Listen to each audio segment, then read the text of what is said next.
자, 이번 그 비디오에서는 그 진짜 이미지하고 그리고 생성된 이미지 간의 특징 거리를 측정하는데 가장 널리 사용되는 측정치 중에 하나인 이 FID, Freshet Inception Distance라는 거를 한번 살펴보겠습니다. 그 Freshet Inception Distance가 뭘 의미하는지를 한번 살펴보고요. 그것이 그 실제 인베딩하고 가짜 인베딩 사이에 그 거리를 측정하는데 사용되는 겁니다. 근데 물론 이게 그 만능은 아닙니다. 나름대로의 몇 가지 그 제약사항, 그 한계도 있거든요. 그것도 한번 살펴볼 거고요. 사실 그 이같이 생성 모델 연구에서의 그 겐 평가는 사실은 굉장히 열린 연구 영역이라고 생각을 하시면 되겠습니다.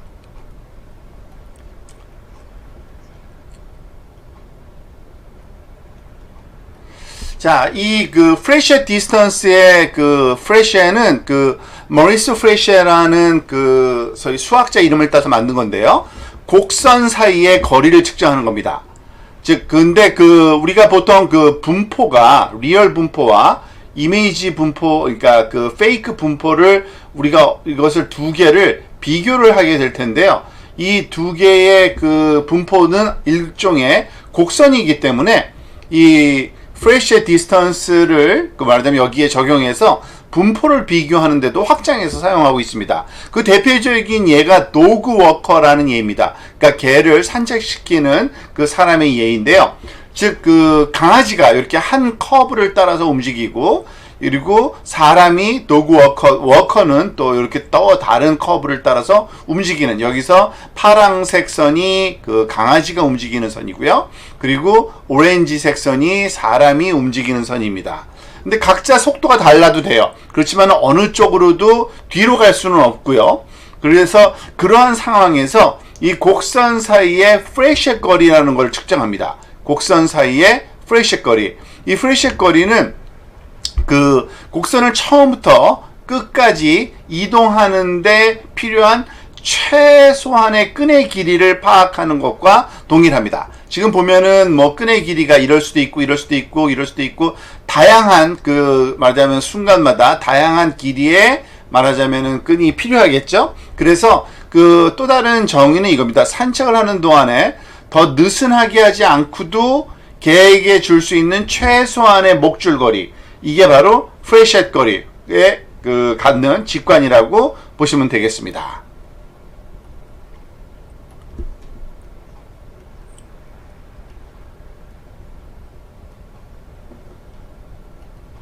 그래서 그 아까 임의의 그 커브를 설명을 했지만 사실은 그 분포 사이에서 특히 정규 분포 사이에서도 우리가 프레셰 거리를 계산할 수 있고요. 이와 같은 프레셰 거리가 그 정규 분포일 경우에 노멀 디스트리뷰션일 경우에 이 그 프레셰 디스턴스가 어널리틱한 그런 포뮬러로 나타날 수가 있습니다. 그러니까 해석적 말하자면 수식이 표현이 그 유도가 가능합니다. 그래서 이것이 유용한 건데요. 그걸 한번 살펴보도록 할까요? 즉 그 사람이 말하자면은 그 사람이 가야 할 커브가, 그러니까 길이의 모양이 일종의 그 노멀 디스트리뷰션, 그리고 강아지가 말하자면은 걸어야 될 그 길도 또 다른 노멀 디스트리뷰션이라고 이렇게 이거를 X 이거를 Y라고 이렇게 표현을 한번 해보면요. 그 노멀 디스트리뷰션을 정의하는 그 통계학적인 말하자면 그 수치 중에 하나가 그 평균이죠. 그죠? 민. 그래서 X의 평균과 Y의 평균, 그리고 이 X와 Y의 그 또 분포를의 또 다른 특징이 분산입니다. 그래서 시그마 X와 시그마 Y 이렇게 주어지는 값을 가지고서 프레셰 디스턴스 dxy, 즉 X라는 분포와 Y라는 분포 사이의 프레셰 디스턴스 거리는 이 뮤x 빼기 뮤y의 제곱 더하기 시그마 x 빼기 시그마 y의 제곱, 이거는 각각 분산을 나타내는 겁니다. 그러니까 표준 편차죠. 표준 편차. 표준 편차의 제곱이죠. 이건 표준 편차, 스탠더드 디비에이션이에요. 스탠더드 디비에이션을 얘기합니다. 그리고 얘는 민. 여기 써 있죠. 죄송합니다. 스탠다드 디비에이션 이거. 즉, 이 어떻게 보면은 지금 보면은 가장 멀리 있을 수 있는 거리가 아마 피크인지 아닌가 싶은데 사실은 그것을 기준으로 생각하면 일종의 이런 식으로 잰다고 생각하면 됩니다. 이 중앙에 이 피크인데 요 두 사이에 요 거리는 여기에 요 평균의 거리 그리고 그 디스트리뷰션의 그 분산의 차이 때문에 나타나는 높이의 그 차이가 있겠죠. 그래서 그것의 제곱은 요것에 그러니까 말하자면 삼각형의 그 빗변 길이 재듯이 그와 같은 그 형태로 이 디스턴스를 뭐 그런 의미로 생각하시면 됩니다. 그래서 일종의 L2 놈 그 방식의 말하자면은 그 평균 차이의 그 거리와 그리고 그 분산 차이의 그 거리 제곱을 L2 놈 방식으로 더해줘서 이 프레셔 디스턴스를 구한다 라고 생각하고 또 이해하고 기억해도 아주 편리할 겁니다.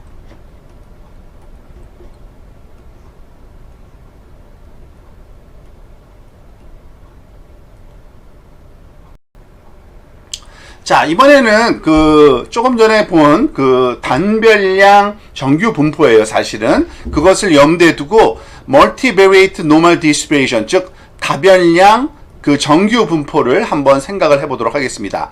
사실 정규 분포의 개념을 좀 더 높은 차원으로 일반화했다고 보시면 됩니다. 우리가 단별량 같은 경우에는 단일 평균과 단일 평균 뮤와 퍼진 정도 시그마 제곱이 우리가 두 개의 값으로만 이것을 표현할 수 있는데 사실은 우리가 이미지의 특징을 잡아낼 때 그 특징이 한 가지가 아니라 여러 개죠. 예를 들어서 강아지 같은 경우에는 검은색 코라든지 그리고 좀 튀어나온 그러니까 내민 혀라든지 등등 다양한 특징이 될 수 있는데 그 특징들의 분포를 한꺼번에 고려해야 되잖아요. 그래서 우리는 다별량 multivariate normal distribution을 고려해야 됩니다. 지금 여기서 2차원적인 여기서는 2D인 multivariate normal distribution을 지금 표현해주고 있는 건데요. 이 수평으로 간축이 하나의 특징이고요. 수직이 또 하나의 특징이 되는 거고 각각의 말하자면 특징 방향으로는 정규 분포 normal distribution을 갖는 경우입니다. 하지만 그것에 합체된 그러한 2차원적인 분포 상태를 보면은 이와 같이 중앙에 가장 많은 값이 모여 있고 점점 멀어지면서 그러니까 평균 지역에서 멀어질수록 좀 흐리게 희박하게 분포하는 그렇지만은 완벽하게 대칭 형태로 그래서 이것은 일종의 서피스죠. 그래서 지금 검은색이 좀 여러분 화면 앞쪽으로 튀어나와 있는 그러한 양상을 지금 컬러로 밝기 값으로 표현했다고 보시면 됩니다. 이것은 서로의 분포가 영향을 주지 않는 그러한 아주 이상적인 경우를 나타내는 경우고요. 우리가 잘 알고 있듯이 또 다른 경우가 있을 수 있죠. 즉, 서로 공변하는 경우가 있습니다. 즉, 공변이라고 하는 거는 서로의 영향을 미치는 걸 얘기하는 건데요. 물론 그것에 이렇게 지금 수평 수직으로 1차원 각 차원마다의 그런 분산의 크기를 보면, 그러니까 분포를 보면은 정규 분포 그대로 있지만 그것이 다른, 그러니까 2차원적으로 봤을 때는 분포가 이전의 대칭적인 모양이 아니라 한쪽으로 치우친 그런 모양으로 나타날 수가 있습니다. 즉, 여기에 보면은 이 법선, 여기에 요 방향으로, 어느 쪽 방향으로 치우쳤느냐에 따라서 소위 공분산의 값이 우리가 계산이 하는데 그 내용을 또 자세하게 한번 살펴보도록 하겠습니다. 즉, 소위 서로 관련성을, 그러니까 서로의 특징의 관련성을 우리가 표현하기 위해서는 단순하게 각각의 분산만을 표현하는 게 아니라 공분산 이제 행률로 표현하게 되겠죠. 이거는 잘 아시는 걸 겁니다. covariance matrix, 보통 우리가 이거를 대문자 시그마로 많이 표현을 하는데요. 이 친구는 이 대각성분이 각각 1차원의 말하자면 분산, 그리고 요거는 2차원의 말하자면 분산을 나타내고 있죠. 그리고 이 비대각성분에 해당되는 요 부분, 이 부분과 이 부분은 그 공분산이라 그래서 서로의 관련성을 보여주는 그러한 파라메타라고 보시면 됩니다. 코베리언스라고 보통 얘기를 하죠. 이것을 코베리언스 매트릭스라고 하는 얘기는 분산뿐만 아니라 이 대각성분이 품고 있는 이 그 소위 공분산 값도 포함하는 그러한 행렬이기 때문에 이와 같은 공분산 행렬이라고 부르고요. 이와 같이 대칭 형태로 시메트릭한 형태로 분포할 때는 이 공분산 값이 0이 되고요. 이렇게 그 대신 이 분산값 1과 1은 각각의 그 방향으로의 퍼진 정도, 지금은 1과 1이 똑같으니까 이쪽 방향으로 퍼진 정도와 이쪽 방향으로 퍼진 정도가 동일한 그러한 그 양상을 띌 경우에 코베리언스 매트릭스가 이렇게 주어질 거라는 것을 우리가 잘 알고 있는 그러한 그 상식적인 좀 얘기죠. 하지만 조금 전에 설명된 내용이 다시 한번 되어 있는 거지만, 여기서 그 퍼진 정도가 말하자면 1과 1에서 만약에 이것이 2로 된다 그러면은 1번 방향이 지금 수평 방향을 1번 방향이라고 하면요, 이 부분이 더 퍼지면서 나타날 테니까 이 그 퍼진 정도가 이렇게 옆으로 퍼진 정도로 나타날 거고요. 만약에 이게 0.5로 작아진다 그러면 이 수직 방향으로의 퍼진 정도가 또 작아져서 오히려 더 좁게 요렇게 퍼진 모양을 나타낼 수도 있다. 뭐 이렇게 생각하시면 되겠습니다. 어쨌든 여기서 그 오프 다이아고날이 값이 0이라는 거는 코베리언스, 보통 코베리언스 오브 1과 2의 그 1번 그 방향과 2번 방향의 공분산, 또는 이거는 그 C21과도 동일합니다. 그래서 항상 대칭 그 형태를 띠는 행렬이 바로 코베리언스 매트릭스라는 것도 우리가 주의 깊게 살펴봐야 될 그런 코베리언스 매트릭스의 공분산 행렬의 성질이라고도 볼 수 있죠. 그래서 조금 전에 설명드린 것처럼 만약에 그 공분산 값이 0이 아닌 값을 갖게 된다 하면은 이와 같이 그 퍼진 방향에 어떤 영향을, 특히 이 네거티브 값을 가질 때는 그 한쪽 x가 말하자면 커질 때 y는 오히려 작아지는, 그래서 이와 같이 그 소위 이쪽 방향이 말하자면은 그 1번 디렉션이라고 보고요. 그 수직 방향을 2번 방향으로 볼 때 지금 1번 방향으로 분포가 많아질 때 2번 방향은 오히려 떨어지는 그러한 그 양상을 띠잖아요. 그래서 이쪽 방향은 요거는 공분산 C12가 0보다 작을 때 이런 현상이 나타나고요. 만약에 오른쪽 상향으로 이런 식으로 퍼져 있다, 이거는 바로 이 C12가 또는 C21이 1보다 큰 양수일 때, 포지티브 넘버일 때는 이런 양상을 띠게 될 거라는 거를 우리가 또 그 잘 알고 있는 사실 중에 하나입니다.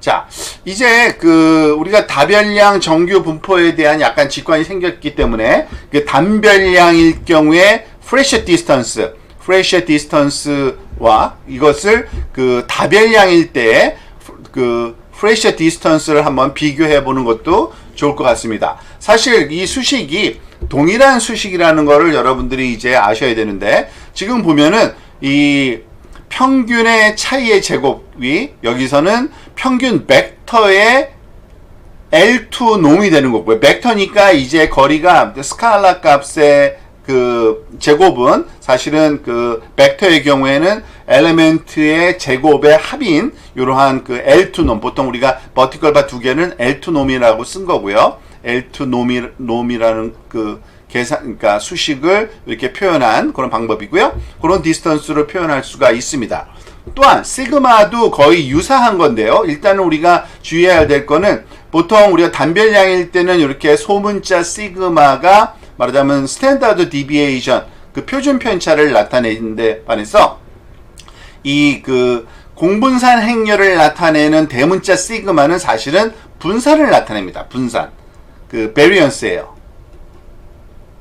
그래서 만약에 그 분산의 그 스퀘어 루트 격인 그러한 그 스탠다드 디비에이션을 나타내려면 이 다별량의 경우에는 대문자 시그마를 스퀘어 루트를 씌워야 된다는 그런 건데, 지금은 표현이 좀 다르잖아요. 그래서 그 내용을 조금 자세하게 한번 살펴보도록 하겠습니다. 지금 이거는 뭘까? 좀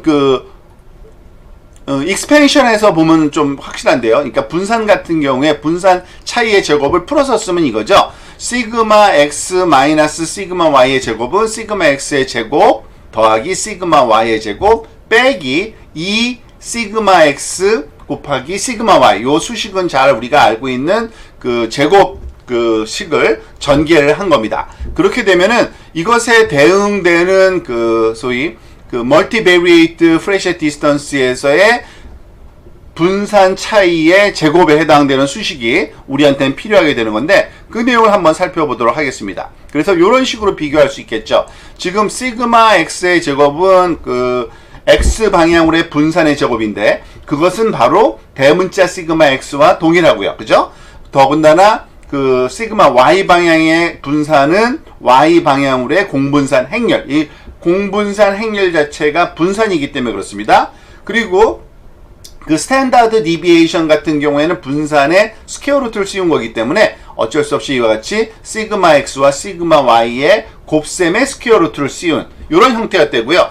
특히 그것에 대한 행렬이기 때문에 요 앞에 tr이라는 게 붙어 있습니다. 이 tr은 트레이스를 나타내는데요. 여러분들 그 트레이스라고 하는 그 수식을 여러분들 좀 알 겁니다. 트레이스는 그 소위 행렬의 대각 성분을 그 말하자면 더해준 거거든요. 예를 들어서 2, 1, 1, 2 이렇게 되면은 이것의 그 트레이스를 우리가 구하게 되면은 이건 4입니다. 왜냐면은 요것과 요것을 더해준 거예요. 즉 마찬가지로 우리한테 주어지는 그 공분산 행렬의 분산 부분만의 성분을 이제 끄집어내다 보니까 요게 분산이죠. 공분산이 아니라 요 값만 합해서 그것을 요 트레이스로 끄집어내면 분산과 분산 사이의 거리를 우리가 제곱을 해서 그러니까 스탠다드 디비에이션의 그 차이를 제곱을 한 것과 동일한 효과를 얻기 때문에 그렇습니다.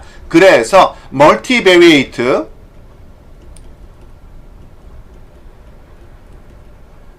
그러니까 다별량 말하자면 FID는 이와 같이 그 평균 벡터의 L2놈 더하기 이 공분산 행렬의 말하자면 그 덧셈과 그리고 그 곱하기의 스퀘어 루트의 마이너스 1을 해준 것에 트레이스 값을 더해 줘서 우리가 그 멀티베리에이트의 말하자면 프레셔 디스턴스를 구하게 된다고 보시면 되겠습니다. 그러니까 이거는 사실은 그 앞부분에서 살펴봤던 조금 전에 봤던 것처럼 그 1차원적인 유니베리에이트 노멀 프레셔 디스턴스와 거의 동등한 멀티베리에이트 노멀 프레셔 디스턴스에 해당이 된다라고 보시면 됩니다. 이거는 같은 거다라고 이해하시면 되겠습니다.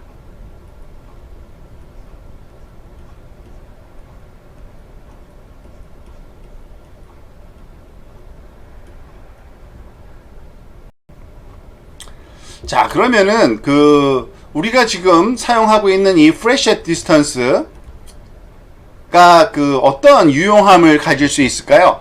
사실은 그 실제로 노멀 디스트리뷰션이 아닐 수는 있으나 우리가 노멀 디스트리뷰션을 가정을 하고 우리가 이런 그 프레셔 디스턴스를 구하는데요. 보통 구하는 그 어프로치는 보통 그 실제 이미지와 그 가짜 이미지, 페이크 이미지의 인베딩을 구하고요.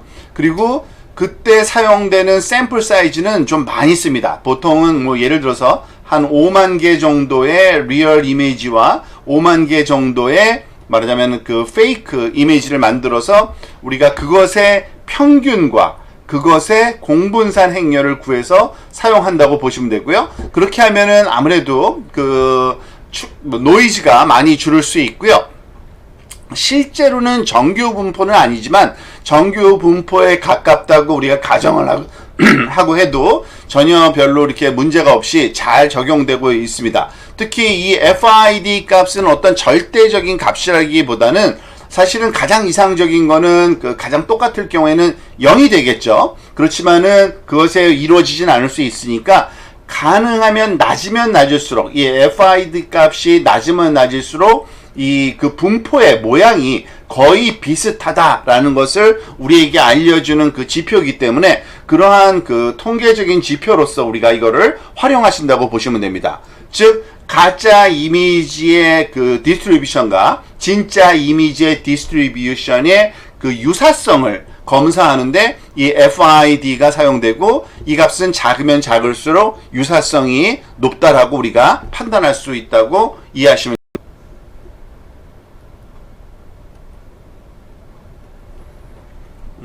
이게 안 지워졌네요. 자, 이 FID가 그 나름대로의 어떤 방법론을 우리가 그 진짜와 가짜 이미지를 비교하는데 방법을 하나 찾은 건 사실인데요. 나름대로의 그 shortcoming, 그 단점도 좀 있습니다. 단점. 즉, 항상 원하는 특징을 얻지 못하거나, 또는 생성기가 항상 나타내는 것이 항상 의미 있는 것이 아닐 수가 있습니다. 예를 들어서, 아무리 우리가 pre-trained inception 모델을 쓸지라도요, 물론 inception 모델이 이미지넷을 사용했기 때문에 굉장히 많은 이미지로부터 특징들을 잡아냈지만, 우리 예를 들어서 MNIST handwritten digit, 지금 여기 보여지고 있는 손으로 쓴 이런 숫자 번호 같은 거, 이런 것을 여기에 포함시키지도 않았기 때문에 이와 같은 소위 이미지를 우리가 훈련시킨 걔네는 전혀 숫자적인 특징을 잡아내지는 못할 겁니다. 그래서 이 pre-trained inception 모델이 모든 피처를 잡아낼 수는 없습니다. 그래서 우리가 특정한 좀 별난 특징에 대해서 훈련시킨 겐이라 그러면은 그 겐에 사용된 이미지들의 특징을 잡아낼 수 있는 그런 것들의 pre-trained 된, 그러니까 사전 훈련된 그런 모델을 사용해야 되는 그러한 주의가 좀 필요하고요.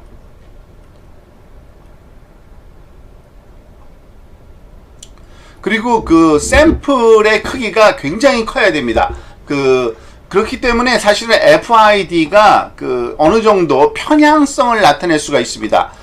왜냐하면은 이게 충분히 크지 않으면은 크면서도 굉장히 다양한 그러한 샘플들을 포함하고 있어야지만 편향되지가 않고요. 당연히 훈련된 그러한 특징들에 말하자면은 편향된 값이 나타날 수가 있다. 그래서 굉장히 큰 샘플 사이즈에 훈련된 그러한 자료가 필요하고, 또한 그것으로부터 굉장히 많은 소위 특징들을 임베딩으로 추출할 수 있는 그러한 pre-trained 네트워크가 필요하다는 그러한 문제점도 함께 우리가 생각을 좀 해야겠죠.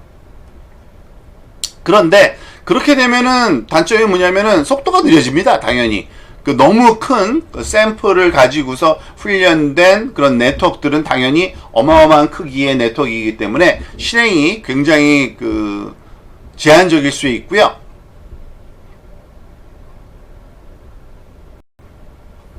또한 우리가 지금 제한된 통계치만을 사용한다는 걸 알고 있어야 됩니다. 그러니까 평균하고 공분산만 사용하고 있죠. 사실 노멀 디스트리뷰션을 가정했기 때문에 그런 거고요. 노멀 디스트리뷰션 정상 분포일 경우에 또는 정규 분포일 경우에 그 두 개만 충분하지만 때때로 바이어스 형태 또는 쿠르토시스라 해서 첨도, 이렇게 말하자면 뾰족한 정도, 이와 같이 다양한 소위 통계학적인 말하자면은 대표값, 표준값이 사용될 수도 있거든요. 물론 그런 것들이 전혀 사용되지는 않았기 때문에 한계를 띠고 있다는 얘기입니다. 하지만 이러한 모든 특징을 못 잡아낸다든지, 너무 큰 샘플이 필요하다든지, 실행이 느린다든지, 제한된 통계치를 사용한다는 이런 네 가지의 한계성이 있음에도 불구하고 현재 사용할 수 있는 지표 중에서는 굉장히 많이 사용되고 있습니다. 그리고 사용하기가 쉽기 때문에 가장 인기 있는 방법이라고 생각을 하시면 됩니다. 그러니까 가장 좋은 방법은 아니나 가장 인기 있는 그러한 소위 리얼 이미지와 페이크 이미지를 비교하는 측정치라고 우리가 FID를 생각해도 맞을 것 같습니다. 자, 요약을 해보면은 이렇습니다. 진짜 임베딩과 가짜 임베딩 간의 차이를 나타내니까 측정하는데 FID, 즉 Freshet Inception Distance를 사용하는 거고, 그 방법을 배웠고요. FID는요, 인셉션 모델을 사용하고 그 모델에서 나오는 그 데이터들이 정규 분포라는 가정하에서 그 멀티베리에이트 노멀 프레셔 디스턴스를 사용한다고 보시면 됩니다. 그리고 FID가 잘 동작하려면 샘플의 크기가 충분히 많이 있어야지만 이 FID의 점수가 좀 더 그 의미를 갖게 된다는 것을 알고 사용하는 게 좋을 것 같습니다.